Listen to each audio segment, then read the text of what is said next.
If you're a fan of Dr. Pimple Popper, you're probably freaking out right now, itching to squeeze out every little blackhead from those lip contours. But this is actually a hill formation that you can find in Garb, Sudan. Knowing that perhaps makes it all the more creepy because it looks like the crack in the middle is swallowing up everything around it. This black hole scenario brings to mind our next stop, Vostok Island. This eerie spot is a 59-acre coral atoll situated in the southwestern Pacific Ocean, about 400 miles northwest of Tahiti.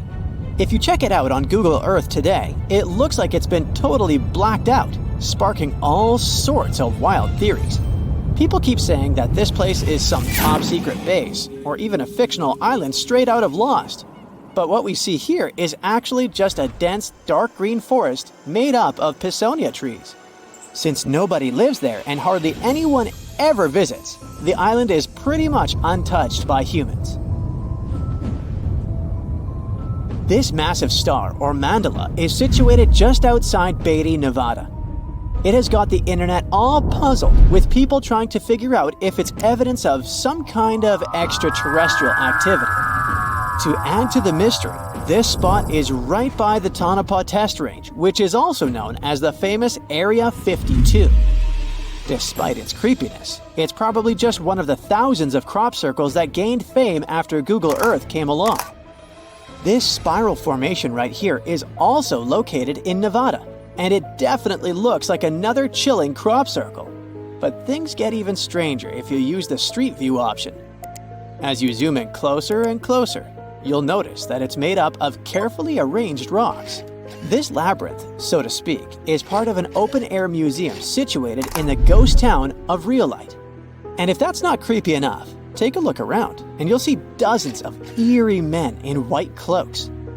Despite their lifelike appearance, these silhouettes are actually statues from an installation created by a Belgian artist in the 80s.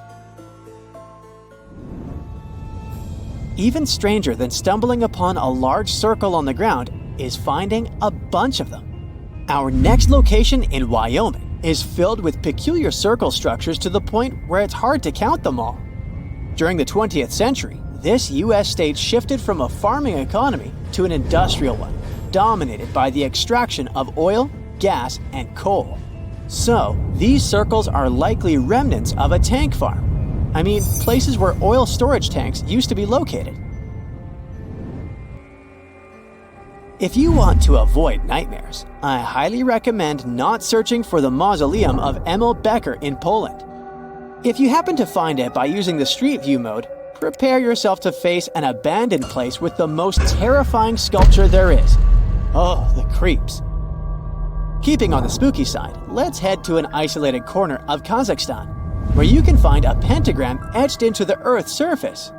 This formation is huge, measuring roughly 1,200 feet in diameter. Before you jump to conclusions about this formation being related to some kind of underworld deity worship, it's worth noting that the pentagram actually turns out to be the outline of a park designed in the shape of a star.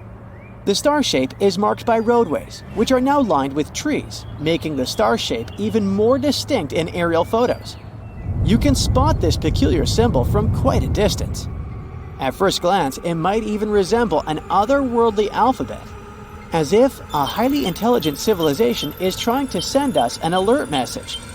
But this mystery is already solved. We are in De Hoge Veluwe, a Dutch national park located in the province of Gelderland. And these lines are actually part of the park's logo. Search for these coordinates to find what looks like a land formation straight out of an extraterrestrial landscape, or perhaps a set from Avatar. This place, located in Inner Mongolia, China, is believed to be a granite mine. But it's a bit of a mystery why it has such a striking blue tone on Google Earth. If you check it out on Microsoft Bing Maps, for example, the same location appears in a much more natural tone. In the Australian outback lies a massive geoglyph known as the Maori Man. Discovered in the late 90s, it appears to represent an indigenous Australian man hunting with a boomerang or stick. The figure stretches for more than 2 miles in length and about 1.6 miles wide. It has deep furrows carved into the ground, which adds to the complexity of its formation and origin. Despite efforts to uncover its purpose, its origin is still a mystery. This is desert breath, located in the Sahara. Like many things you have seen in this video, this formation also sparks speculation about it being created by extraterrestrial beings. But a quick Google search clears up that mystery. It turns out this is an art installation created by a group of 3 Greek artists back in 1997. They went all out, moving around a whopping 280,000 square feet of sand and even creating a large pool in the middle of it. Egypt still holds many mysteries, and you can explore them yourself with Google Earth. That's how some people stumbled upon this striking triangular-shaped plateau and immediately jumped to the conclusion that they discovered a hidden pyramid. However, experts quickly dashed their hopes. They believe there's no plausible explanation for a pyramid to exist in this area, located 8 miles west of the Nile Valley edge in Upper Egypt. This discovery is likely nothing more than a hill that has suffered the effects of erosion, combined with a heavy dose of wishful thinking. In some cases, nature itself is responsible for creating frightening sculptures, like the Badlands Guardian in Alberta, Canada. If you look at it from above, you'll notice not one, but 2 human heads emerging from the landscape. These gigantic beings were sculpted by rainwater erosion on layers of clay-rich soil. Ironically, additional human-made structures give the impression that this one is wearing wired headphones. It seems that deserts are a prime spot for discovering strange images on Google Earth. So our next stop is China. In the Gobi Desert, you'll come across zigzagging white lines that look kind of random. The first challenge for armchair experts was figuring out what these structures were made of, as it's hard to tell if they're painted on or dug into the landscape. There's still a lot of speculation about it on the internet, but the most plausible explanation is that this structure is used for calibrating satellites. This way, satellite cameras can focus on these large grids to orient themselves in space. Check out this intact plane that seems to have sunk beneath the ocean off the coast of Crooked Island, Bahamas. Some viral videos claim it's a crashed plane belonging to the infamous Pablo Escobar. The truth is that something lying on the bottom of the ocean can't be that visible, so it's more likely that it's a plane that was actually flying when Google captured these images. However, there is a strong belief that Pablo Escobar did have a plane that crashed nearby, but it was in another part of the Bahamas known as Norman's Cay. You can still spot it in shallow turquoise waters. Just search for Norman's Cay sunken plane, and there it is. If you're convinced that extraterrestrials are already among us, then go ahead and type in these coordinates on Google Earth.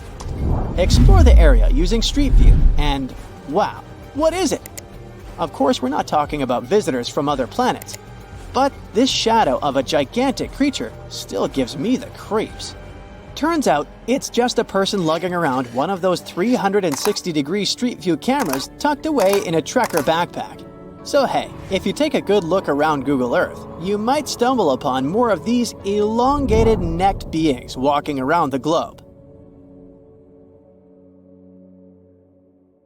The sea, this unrelenting water beast, has been defying all attempts to tame it for centuries. Many ships driven by the wind have gone through the harshest parts of the world.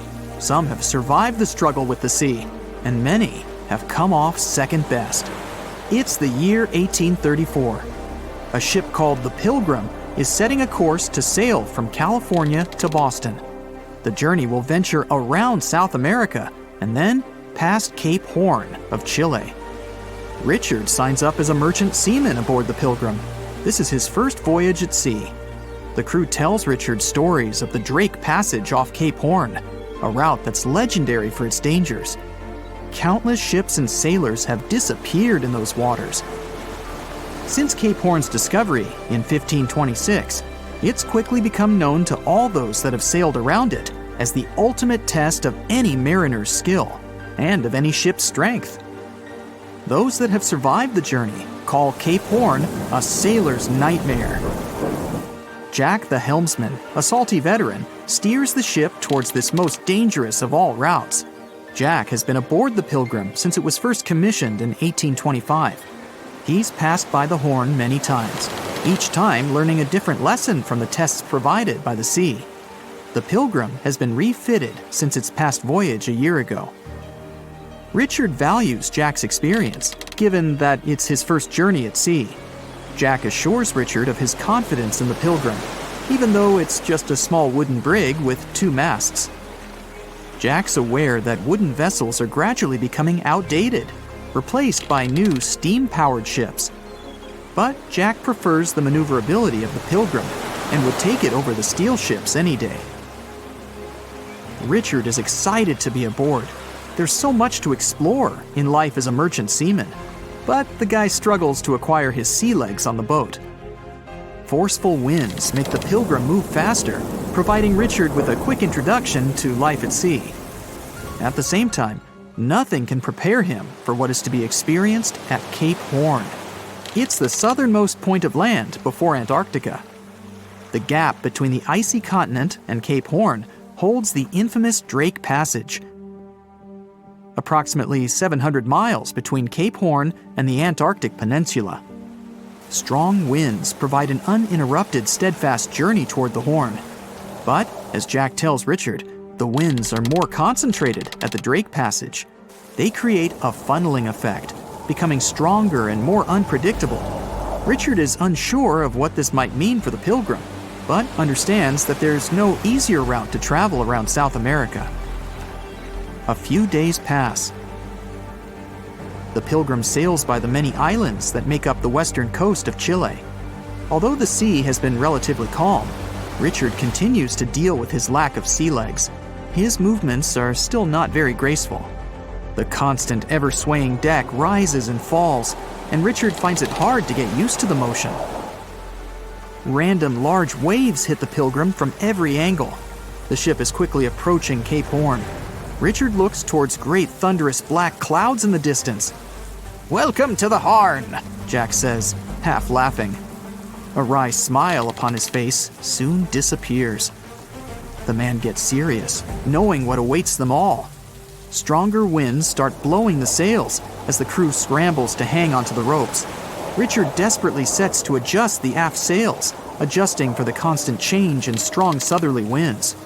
Jack holds firm at the helm, knowing the importance of his role. He's wary of the swell. It can build very quickly the further south they travel. It's crucial the Pilgrim doesn't venture too close to the Horn when they approach. The great darkness that was in the distance is now all around them, filling the sky in every direction. Blackened clouds throw rain and hail down at the crew as they try to resist the enraged weather. Jack is directed by the captain at the helm, changing the direction of the vessel. The temperature has dropped significantly. Barely keeping the water from his eyes, he turns toward the port side bow to provide his face a brief break from the torment of the wind. Looking out into the distance, the man sees the Horn standing alone, surrounded by mist. It's a haunting sight. He steers the Pilgrim along the face of the Horn, the distance getting shorter. The waves shrink in height since the depths become shallower.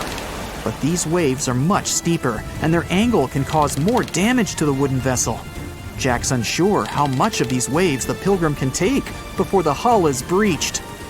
Richard, still posted at the aft sails, watches the water and icebergs floating by.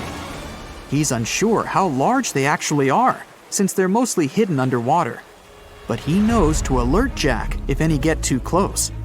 Just one iceberg hitting the Pilgrim will be all that the hull can withstand. Dutifully, he watches over the side and into the distance. Icebergs aren't the only thing to look out for. Rogue waves are common in these seas as well. The connecting Antarctic and Pacific Oceans, mixed with stormy weather, form waves together. This creates much larger rogue waves. Such waves have been known to reach up to 100 feet tall. They can destroy most vessels in their path. It'll surely be the end of the Pilgrim if it comes across a rogue wave.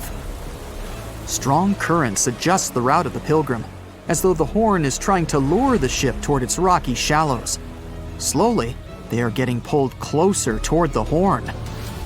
Jack is fighting the current at the helm. Spinning the wheel, he strains his body as much as he can. Grunting, he plunges the wheel from the port side to starboard and back again. The captain keeps yelling directions. To a novice, they're extremely confusing. But Jack, a hardened veteran, continues to interpret the directions with ease, steering to readjust their course away from the horn. The captain orders Richard to assess the hull below the decks. With the level of pounding the Drake Passage has provided so far, it's surely harmed the ship in some way. Richard runs to the deck as another sailor yells something at him, but the noise of the sea makes it difficult to hear. A wave hits the side, flowing onto the deck. Richard manages to hang onto the mast before he's almost swept overboard. The entire front deck seems to be underwater. Hanging on as the water rolls off the sides of the ship and waiting for it to clear, Richard watches the horn slowly go past. Still, it beckons toward the Pilgrim, as though asking for its dues from the crew. The currents are still pulling the ship, while the storm is raging on, with no end of the struggle in sight. The storm is growing ever larger and fiercer. Richard gathers himself to head below and assess the damage. After a slow descent to the lower decks, Richard can finally look over the hull from the ship's quarters. There's no damage from what he can gather. But he's shocked by the depth of the water inside. It's now at waist depth. Cups, amongst other things, float in the water. Even inside the ship, the guy can't escape the waves. Unable to make sense of it all, he stands frozen, listening to the almighty power of Mother Nature outside. The sea roars even more wildly, waves constantly thudding against the hull. It sounds like a somber drumbeat, a slow countdown to the demise of the Pilgrim. Richard forces himself back to the terrors of the above decks, grasping onto the rails to carefully walk the slippery stairs. He leaves the disturbing creaks of the wooden decks. They're soon replaced with the strained sounds of the ropes, the yells of other sailors, and the deafening roar of the sea crashing all around him. Jack is at the helm, focused on his role, still fighting the wind and the waves, even with the addition of ice and frost. It seems that the world around him has set its heart to distract the man from his duty, but Jack pushes on determinedly. For 9 days, the Pilgrim fights the constant changes in stormy weather, facing all kinds of obstacles, but the ship manages to make it through.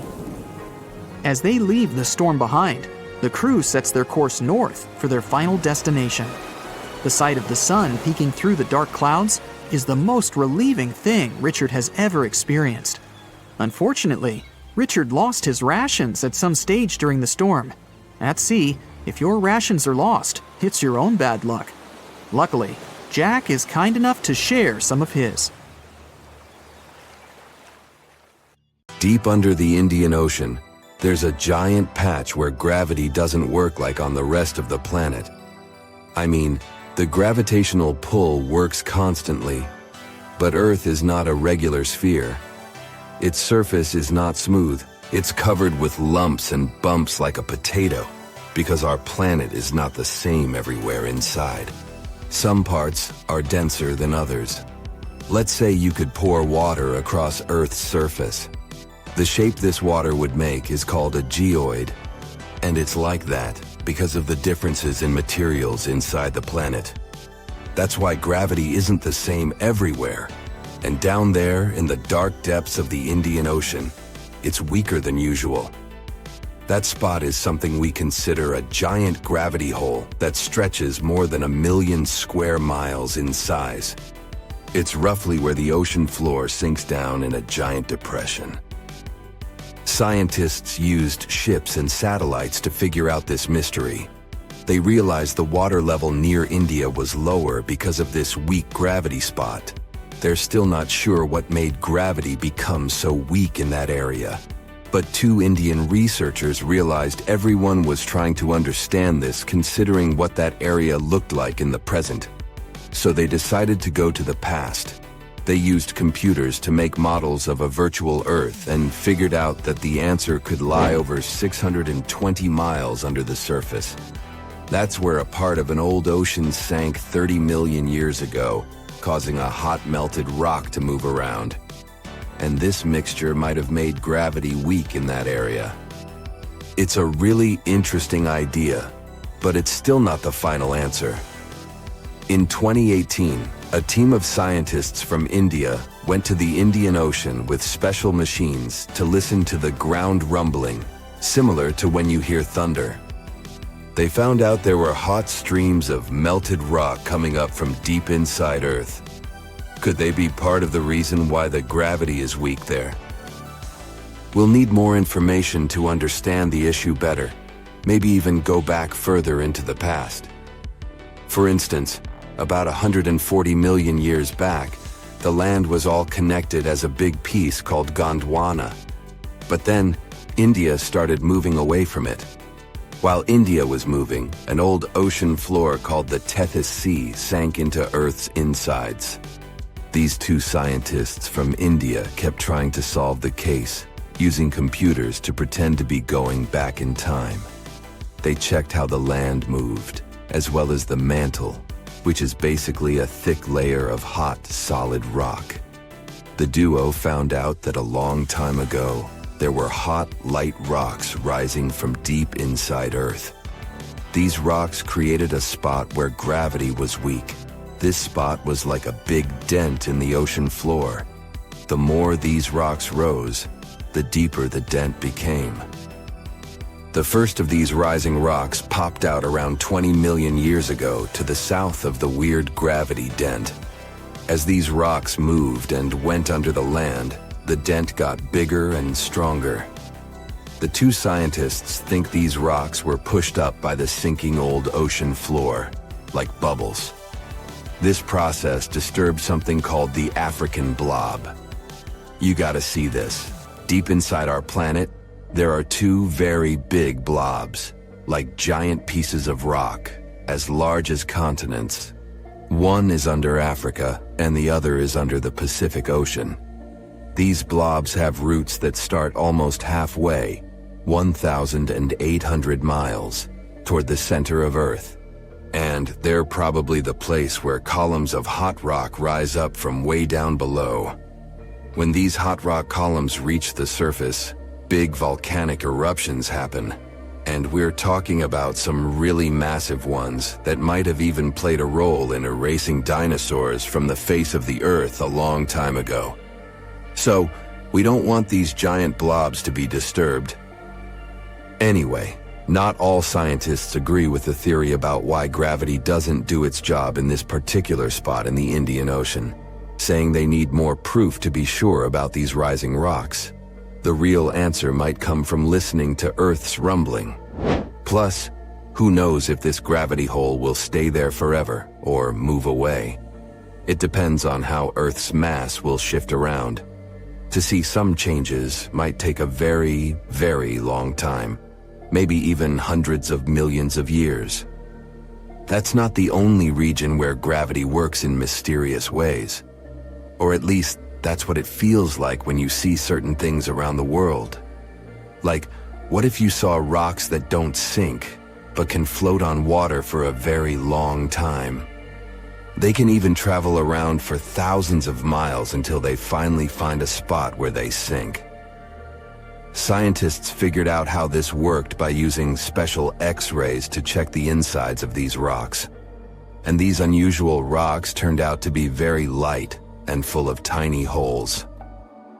Researchers used wax to cover pieces of these rocks and went with a special X-ray method to look inside the rocks to see how much water and gas was there.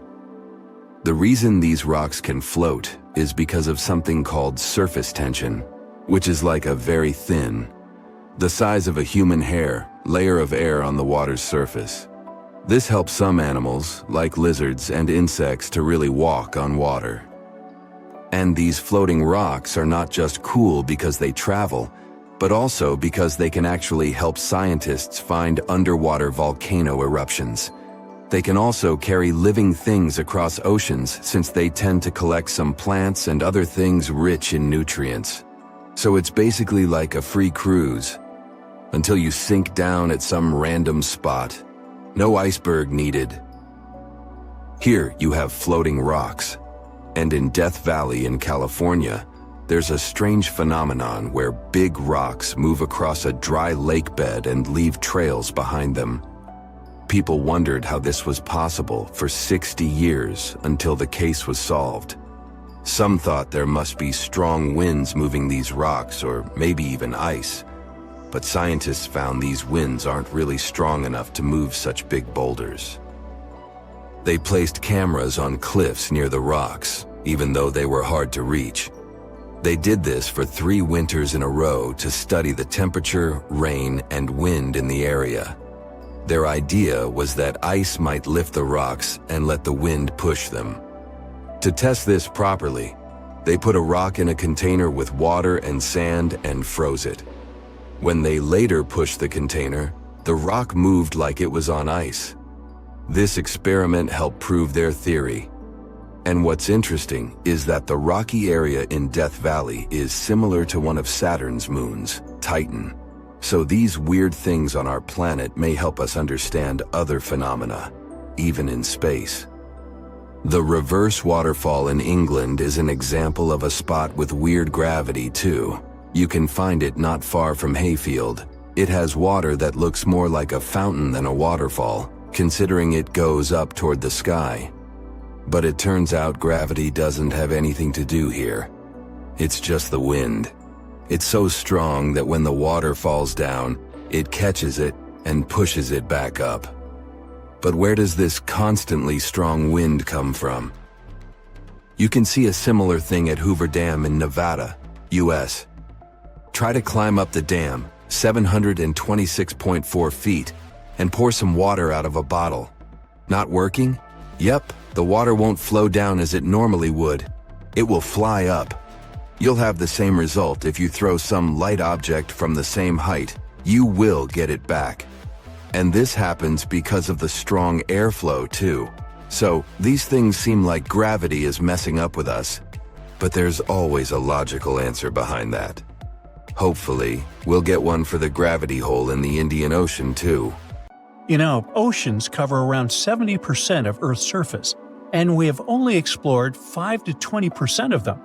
And now, astronomers have found more water, a huge stash floating out there in space by a quasar that's more than 12 billion light-years away.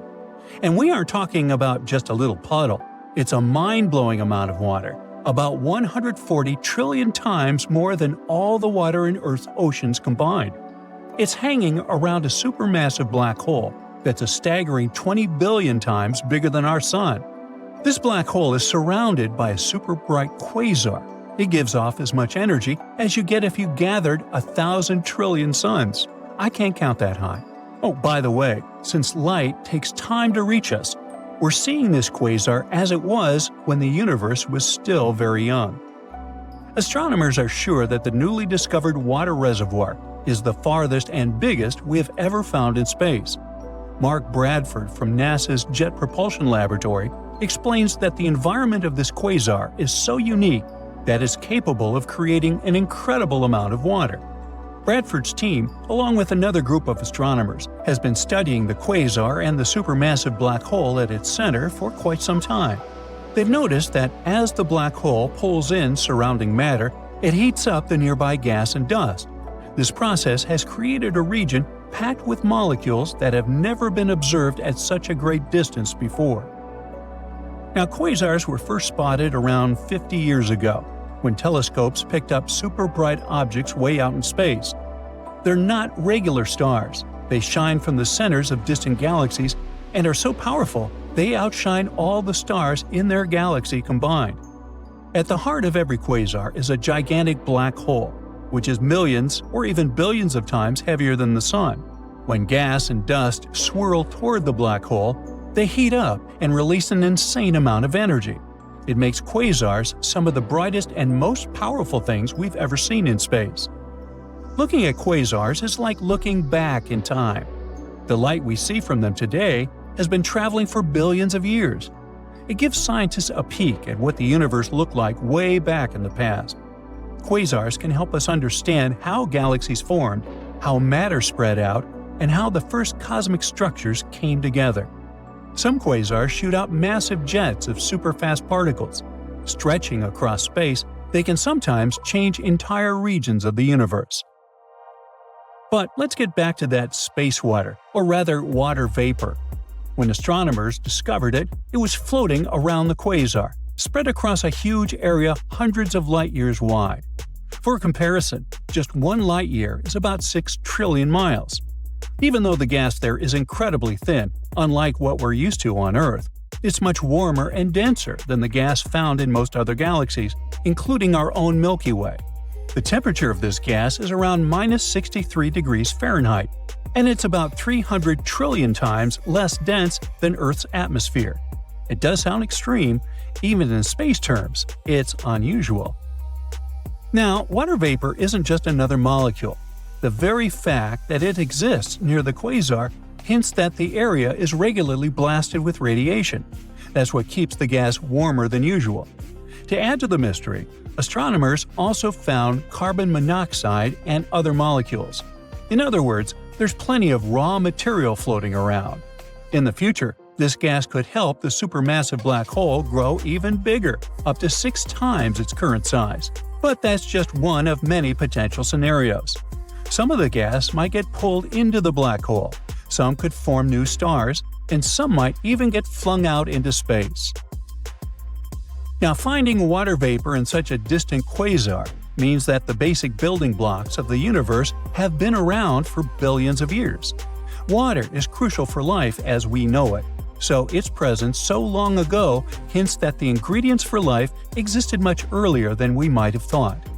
But water isn't just important for life. It also plays a key role in how stars and galaxies form.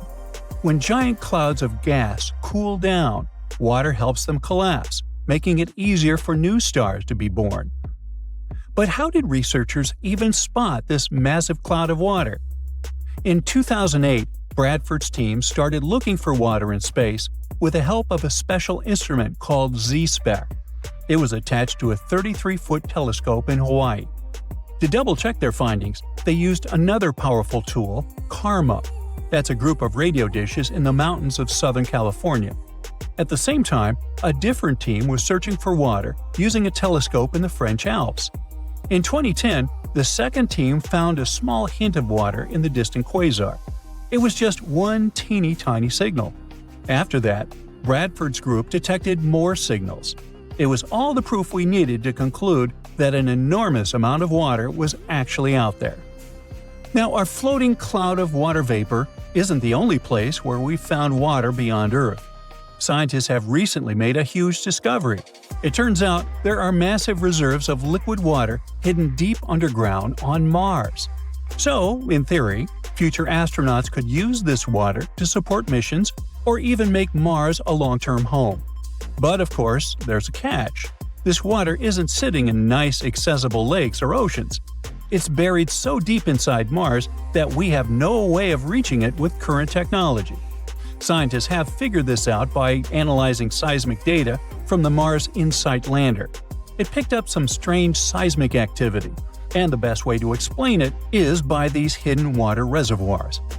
Mars still does have some water today, mostly as ice on or just beneath the surface. But that's nothing compared to the massive amounts of water the planet had billions of years ago. The big mystery is, where did all that water go? Scientists think it could have either escaped into space or moved into the planet's interior, where it might now be trapped as liquid reservoirs or ice deposits. The problem? We have no way of measuring how much water Mars lost. So for now, that question remains unanswered. Earth's moon has water too, but not in the way you might think.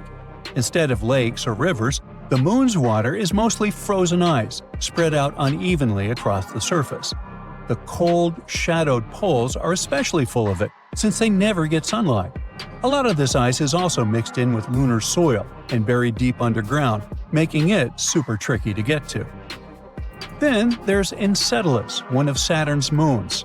It's tiny, just 314 miles across. It's small enough to fit inside Arizona. I think we should try that. Anyway, when NASA's Cassini space probe arrived at Saturn, scientists expected Enceladus to be a barren, frozen world. But instead, they saw huge plumes of icy particles and water vapor erupting from geysers near the South Pole. That meant there had to be a massive ocean hiding beneath its icy shell, sandwiched between the moon's rocky core and the frozen surface. The fact that this ocean is active and constantly sending material into space makes Enceladus a top candidate for future exploration. We also have Europa, one of Jupiter's moons, and one of the most promising places to search for alien life. Europa has a gigantic saltwater ocean that could be 40 to 100 miles deep. This means it might hold more water than all of Earth's oceans combined. But there's a big obstacle.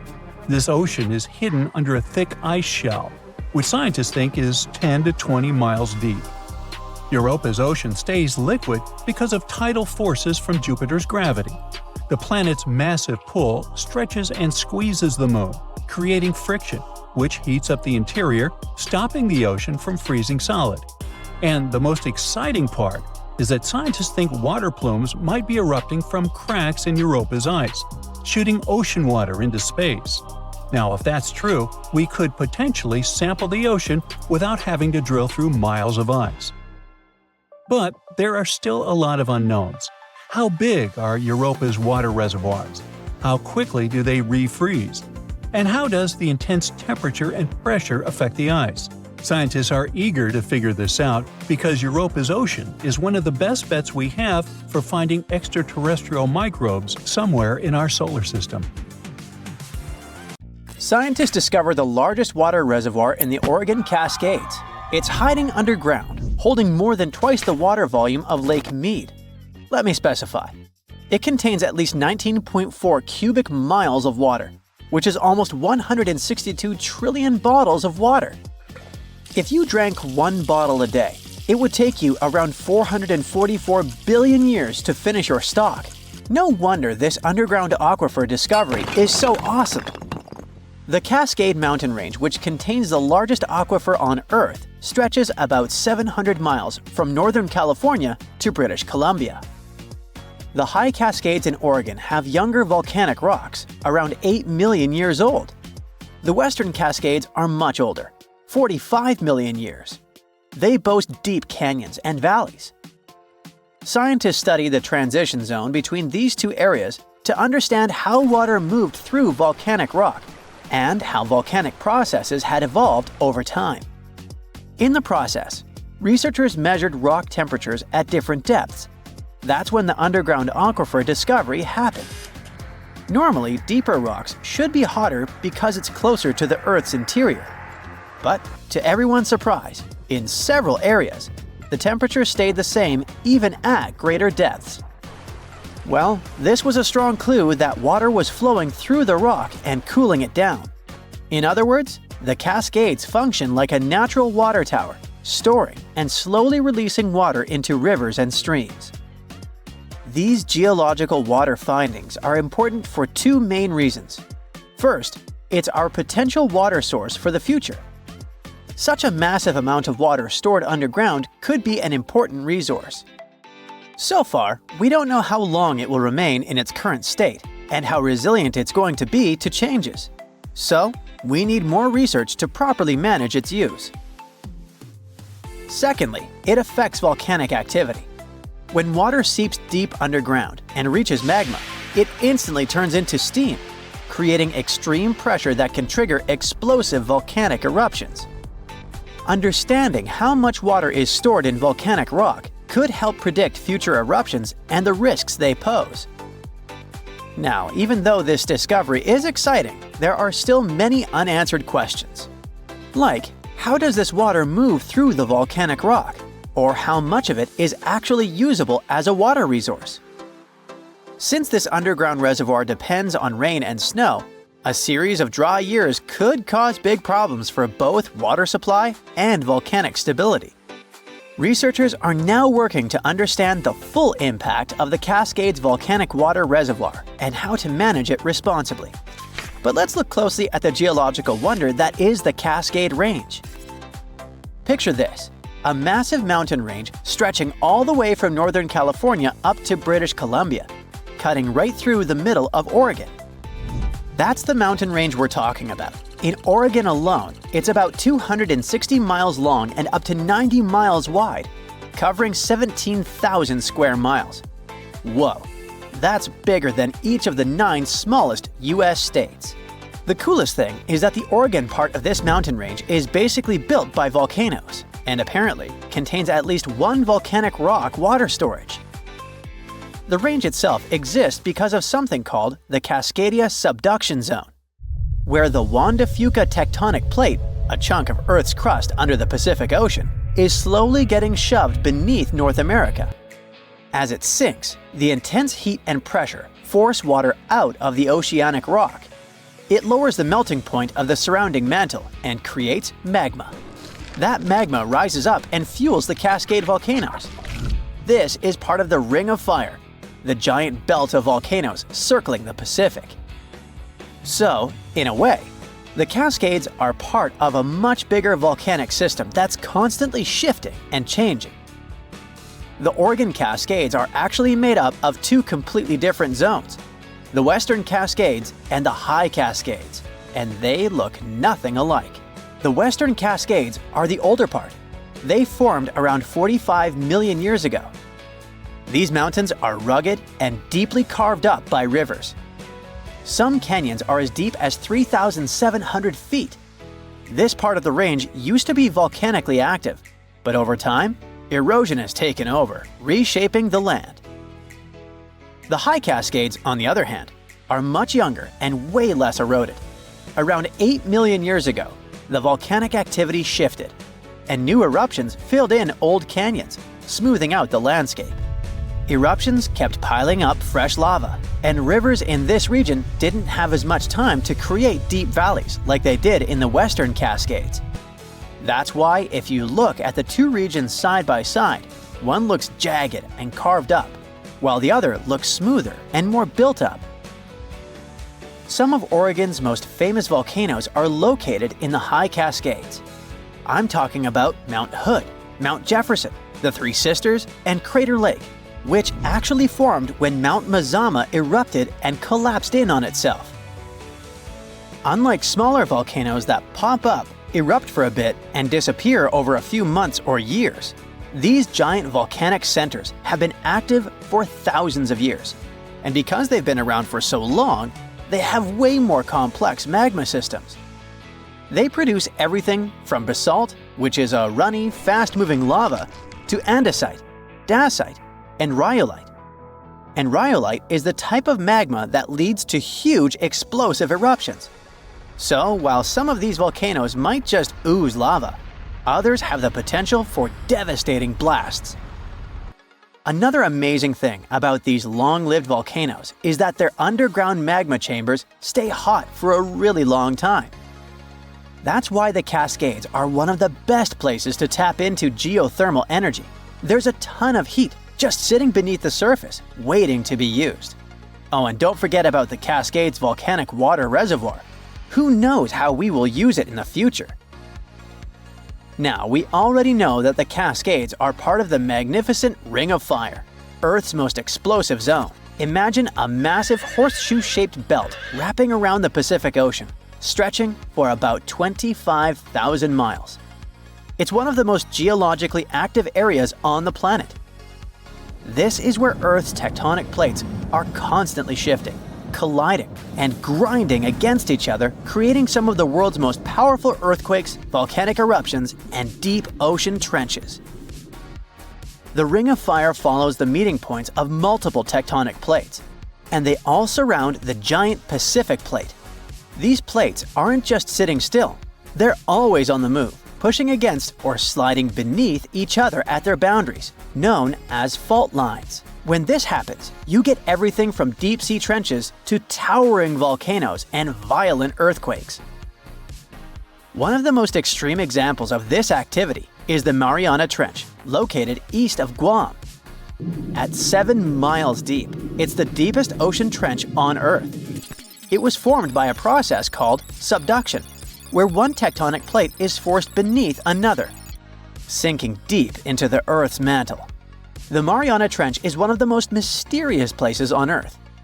It's insanely deep, with crushing pressure and total darkness. So for a long time, people thought nothing could live down there. But it turned out that life existed even at the very bottom. In 2005, scientists found a tiny single-celled organism in the Challenger Deep, the deepest part of the Mariana Trench. They also came across colorful rocky formations and weird sea cucumbers. The Mariana Trench also has hydrothermal vents, which are basically underwater hot springs. Even though the water there is super hot and acidic, strange creatures and microscopic life forms still manage to survive there. The Ring of Fire is also responsible for 90% of the world's earthquakes. Some of the most powerful quakes in history have happened here, including the 1960 Valdivia earthquake in Chile, the strongest ever recorded, which hit a mind-boggling 9.5 on the Richter scale. But it's not just about earthquakes. The Ring of Fire is also home to about 75% of the planet's volcanoes. Some of the most famous eruptions in history have come from this region, like the infamous Mount Tambora in Indonesia. In short, the Ring of Fire is one of the most dangerous places on Earth, but it's also incredibly fascinating. Who knows what else scientists might discover in that region, like they discovered the largest water reservoir in the Cascades.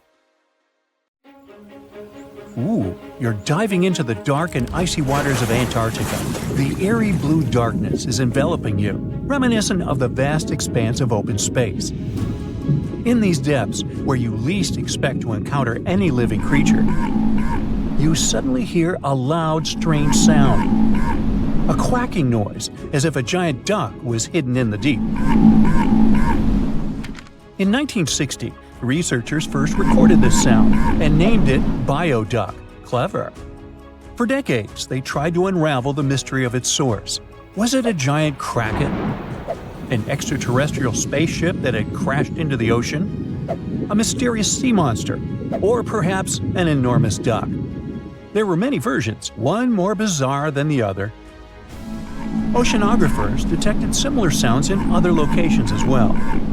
Off the western coast of Australia and near New Zealand, they recorded similar but higher-pitched signals, which they named bio-goose. It seems the creepy atmosphere of the story disappears with such names. Anyways, these sounds were not isolated incidents. They happened multiple times with consistent intervals. Many initially thought the source must be mechanical, given the regularity of the sounds. However, studying the oceans in the latter half of the 20th century was challenging because of limited technologies. Nevertheless, scientists persisted in collecting data on bioduck and biogoose, driven by their insatiable curiosity. As more data accumulated, so did the theories. But scientists eventually uncovered the mystery. Bioduck turned out to be a form of communication with a biological origin. When researchers analyzed the repeating sounds, they noticed that the signals never overlapped. One source would speak while the others remained silent, suggesting a form of communication. The question remained, which ocean creature possessed such an extraordinary method of communicating through varied frequency sounds? The answer, as many have guessed, is whales. Scientists compared the bioduck sound from Antarctica with the calls of minke whales and found striking similarities. The biogoose sounds from the waters off Australia and New Zealand likely belong to other species or very young minke whales. This discovery, however, only deepened the mystery. What purpose did these sounds serve? Were the whales discussing their dinner plans, laughing at the humans recording their voices, or perhaps sharing deep insights about the universe? The possibilities were endless, but the most astonishing revelation was that humans might one day learn to communicate with these magnificent creatures. Communicating with whales is no longer a far-fetched idea. Scientists from the University of California have already established contact with a humpback whale named Twain. In a groundbreaking experiment, researchers conducted a 20-minute conversation with the marine mammal. Here's how they did it. The specialists went on a marine expedition to the coast of Alaska, where they recorded the sounds of a group of humpback whales. Then they played these sounds through speakers, sending the signals back into the ocean. The recorded sounds resembled a greeting, like, "Hey, what's up?" but in the whale language. These greetings are used by whales to call each other or indicate their location. Now, soon after sending the signals, the researchers received a response. Twain approached the boat, circled it, and replied with a "hey" of its own. This marked the beginning of the first ever human-whale conversation. For 20 minutes, the scientists sent 36 signals to Twain, and each time the whale responded. Moreover, it waited for time intervals before answering. That is, the team received a response from the whale, waited 10 seconds, and turned on the sound again. Researchers then waited 10 seconds and answered. It seems that Twain was a very delicate interlocutor.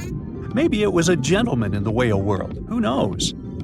Or maybe it was simply intrigued by the unusual interaction.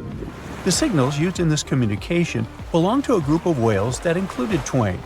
It's likely that the researchers had recorded Twain's own sounds and used them to communicate with it. In a sense, Twain was conversing with itself. Now let's continue our journey and venture into the deepest oceanic trench on Earth, the Mariana Trench. A quick reminder, the Mariana Trench is a colossal chasm in the ocean floor, stretching over 1,500 miles south of Japan and reaching a depth of nearly 36,000 feet at its deepest point. To put that into perspective, the height of the Burj Khalifa, the world's tallest building, is like 1/10 of the Mariana Trench's depth. Now imagine this. In this deep, dark abyss, scientists recorded a strange sound.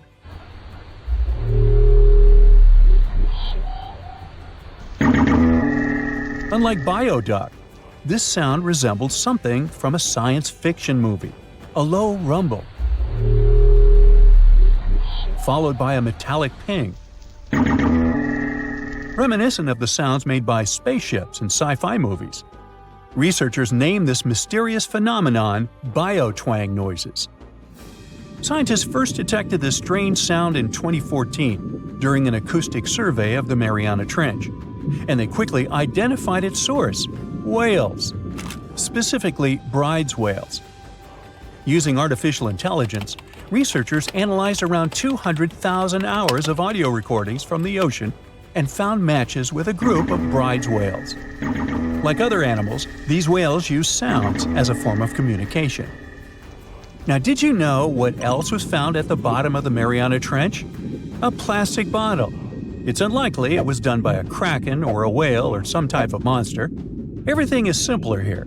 The bottle ended up there because of a human. But that's a topic for another video. Okay, let's deal with one more sound. No whales this time, just a mysterious sound in the loneliest place on Earth. This place is called Point Nemo, and that's why it's so lonely. Located in the South Pacific Ocean, Point Nemo is the most remote spot from any land. The nearest island is 1,450 nautical miles away. It's about the same long distance from land in all other directions. Moreover, here, there's almost no marine life, since few water currents reach this spot, and therefore few nutrients are supplied. In a sense, it's a water desert. And so, in 1997, oceanographers recorded a very strange and frightening sound coming from the depths in the area of Point Nemo.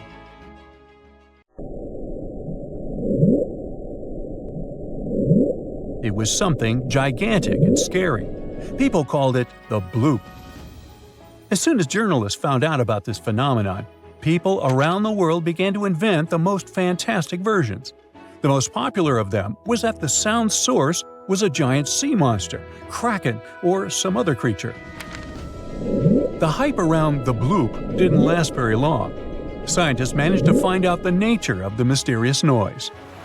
It turned out it belonged to an iceberg. When they crack and collapse, they create powerful ultra-low frequency sounds that can be heard from a very long distance.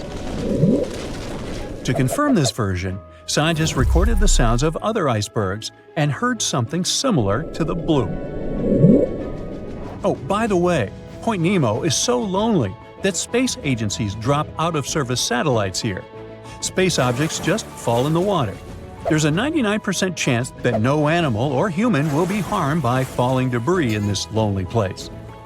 That's why many people call it the satellite cemetery. But what if, someday, a spaceship from another planet falls here? What if it has already fallen in Point Nemo and sometimes emits an emergency signal that breaks through the ocean? Ooh. All the mysteries you have heard have already been solved. How about we end this video with a mystery that still baffles scientists? Meet upsweep.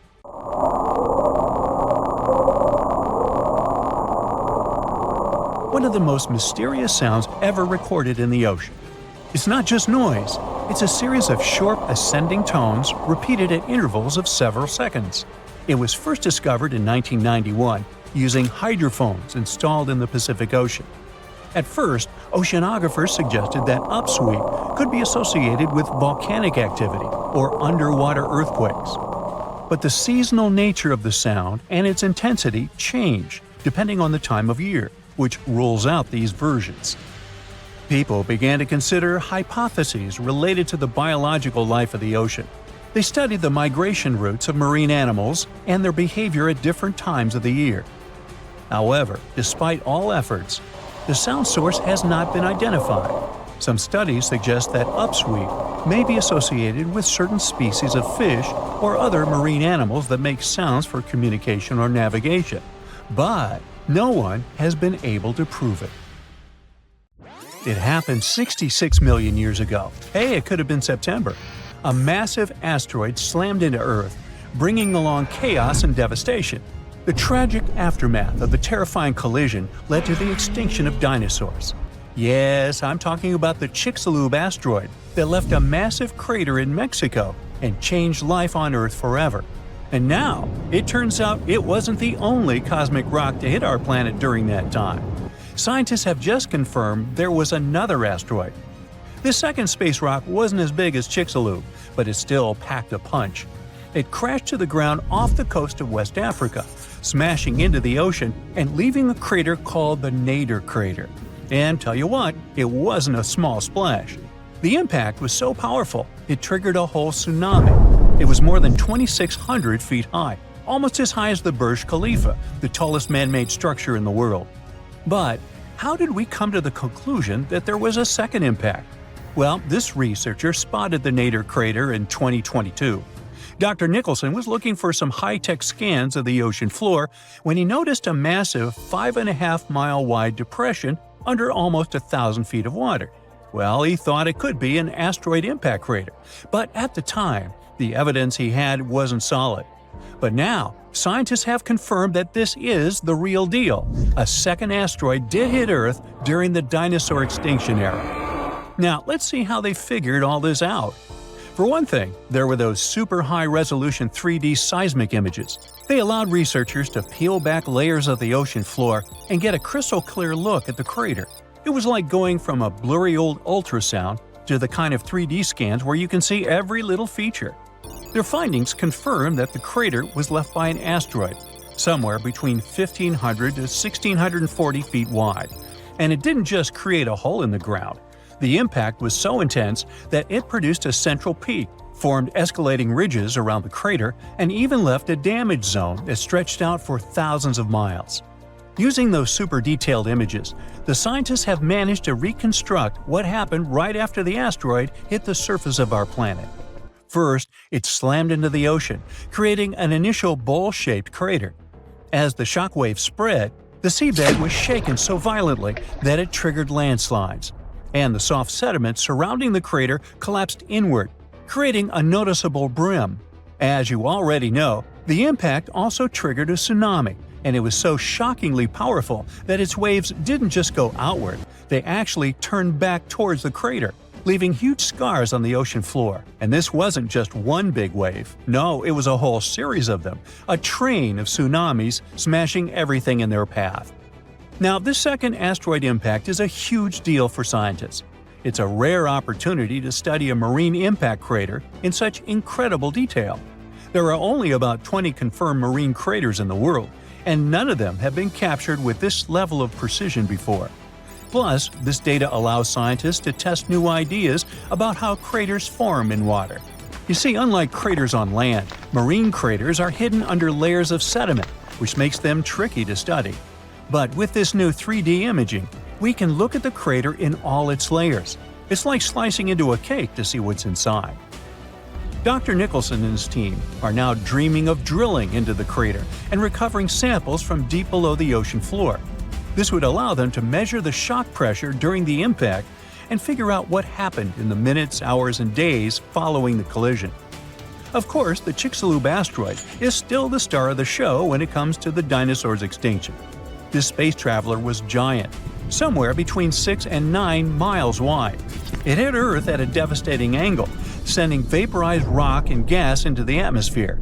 It caused an impact winter that lasted for 15 years because all that stuff blocked out the sun and plunged Earth into darkness. Now, probably the most intriguing thing is that some experts think the Nader asteroid might have been a chunk that had broken off from Chicxulub before it hit Earth. It's still just a theory, but if true, it could mean that Earth got hit by a double whammy from space. Now, let's travel back in time to the year 1908 in Siberia. Look around. You see nothing but trees and rivers. And suddenly, a huge object, around 150 to 300 feet in diameter, dashes through the Earth's atmosphere. Is it a comet? An asteroid? Scientists aren't sure. What they do know for sure is that this intruder blew up in the sky over Tunguska, leading to one of the most powerful blasts in recorded history. It completely leveled the forest below, knocking out 80 million trees over an area of around 830 square miles. And that's an area larger than that of cities like Los Angeles or New York. The trees were literally flattened, and their trunks were stripped of branches. They were also arranged in a bizarre radial pattern around the epicenter. But what if this explosion had happened over a city? Every single building would have been destroyed, and countless lives would have been lost. Luckily, this disaster occurred in a super remote part of Siberia. The creepiest thing, though? When scientists finally reached the area years later, they found no impact crater. No wonder it led to even more mystery. The most logical explanation is that when the object went off in the sky, probably around 3 to 6 miles above the ground, it blew up before it could hit the ground. And still, it didn't stop the blast from leveling an entire forest. Fast forward to 2013 and another mind-blowing event, this time over a much more populated area, the city of Chelyabinsk. It was a regular February morning when an asteroid about 60 feet in diameter entered Earth's atmosphere, lighting up the sky. It was moving at a staggering speed of around 43,000 miles per hour. It blew up in midair, about 18 miles above the city. It was a horrific view, but luckily, the asteroid disintegrated high enough in the atmosphere without hitting the ground. If it had touched down, the city would have been in big trouble, because even though there was no direct impact, the explosion still created a shockwave that tore through the atmosphere, hitting the ground with enough force to shatter windows all over the place. The blast damaged around 7,200 buildings, but fortunately, there were no direct fatalities. Still, it was a major wake-up call. This wasn't just some far-off cosmic event like Tunguska. This asteroid exploded over a modern populated area, and the damage was very real. The good news? Scientists are getting better at spotting such objects before they get too close. Space agencies around the world, like NASA, are tracking near-Earth objects to figure out which ones could pose a risk. But as we can see from these two events, sometimes space rocks can still sneak up on us. And while the chances of a major impact are low, the stakes are really high.